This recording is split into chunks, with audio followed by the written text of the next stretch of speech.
kú dédé àsìkò yìí ẹ̀yin tèmi, ẹ̀yin ènìyàn mi. Ojú tẹ fi ń wò mí kò ní fọ́, etí tẹ fi ń gbọ́ mi kò ní di. Ọwọ́ tẹ fi ń tẹ like and share, follow, comment, ọwọ́ náà ò ní rọ. Rọpárọsẹ̀ ò ní fi ṣe ibùgbé. Àkàndùn ò ní mú yín lọ́wọ́. Bẹ́ẹ̀ tí ń subscribe, tẹ ń follow mi, inú mi ń dùn, mo ń dúpẹ́. Bẹ́ẹ̀ lèmi náà ń fàdúrà tì yín pé ẹ ní ṣàṣetì láyé yín. Ayé ò ní kọdí àìmọ́ṣe sí yín. Ire lẹ máa rí, ẹ ò ní rí ibi, torí ire lójú owó rí. Gbogbo ibikíbi tẹ bá wà, aláàánú a máa wá yín rí. Aláàánú ò ní jìnnà sí yín. So, ohun tí mo mú wá lónìí, àwọn ènìyàn béèrè, wọ́n pè mí, wọ́n béèrè pé kí ni ọ̀nà àbáyọ fún ọmọdé tó ń tọ̀ sílé àbí àgbàlagbà tó ń tọ̀ sílé? Kí ni ọ̀nà àbáyọ? Ọ̀nà àbáyọ wà, ọ̀nà àbáyọ wà fún irú nǹkan bẹ́ẹ̀. Àìsàn ìdójútì ni, àìsàn ìdójútì ni. Kí èèyàn má lè travel kó mú ọmọ dání. Ha! Omi ya lé. Ẹ lọ bá mi wá, ẹ wò kòkòrò tí ń bẹ lọ́wọ́ mi, kòkòrò ni. Òun rè, ẹ wò dáadáa, kòkòrò ni. Tẹ bá dé ọ̀dọ̀ àwọn eléwé ọmọ, ẹ sọ pé ẹ fẹ́ ra kòkòrò tọ́lé tọ́lé. Kòkòrò tọ́lé tọ́lé. Ẹ lè ṣe bẹ́ẹ̀ kí ẹ lè fi han àwọn eléwé ọmọ. Tọ́lé tọ́lé. Àwọn eléwé ọmọ ní ẹ rà, òun pẹ̀lú atare kan péré, ó tán. Ẹ mú wá lé, ẹ wá apẹ ìjóògùn kékeré, ẹ fi sínú ẹ̀, ẹ fi atare sí i, ẹ jó, kẹ lọ.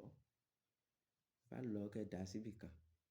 Tí ilẹ̀ bá ti ṣú, tí ọmọ náà fẹ́ lọ sùn, ẹ bu epo pupa, ẹ bu sínú abọ́ kan, sínú bóyá ike àbí anything ẹ bu, ẹ bá ráwo, ẹ bu sí i.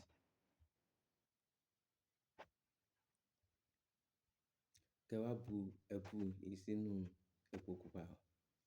Ẹ máa lò tán lẹ́ẹ̀kan ni, ẹ bu sí i. Kẹ ro epo, kẹ ro inú epo pupa yẹn, ẹ ní kí ọmọ náà là. Tẹ bá máa fi ṣé lẹ́ẹ̀mejì tàbí ẹ̀ẹ̀mẹ́ta, ẹ ní gbọ́ pé ọmọ náà tọ̀ sílé mọ́. Ẹ ní gbọ́ pé ó tọ̀ sílé mọ́.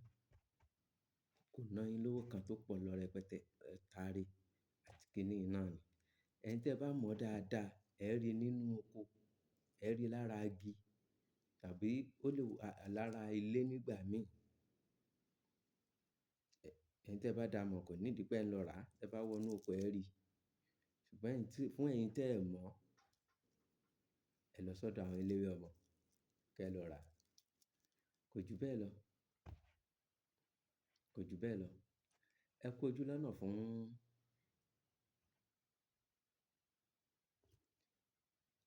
àmúkólé tó dáa. Fún ẹ̀yin tí ẹ sọ pé ẹ lè ṣeré dé bẹ̀, kẹ gba rígíntò lẹ́nu obìnrin.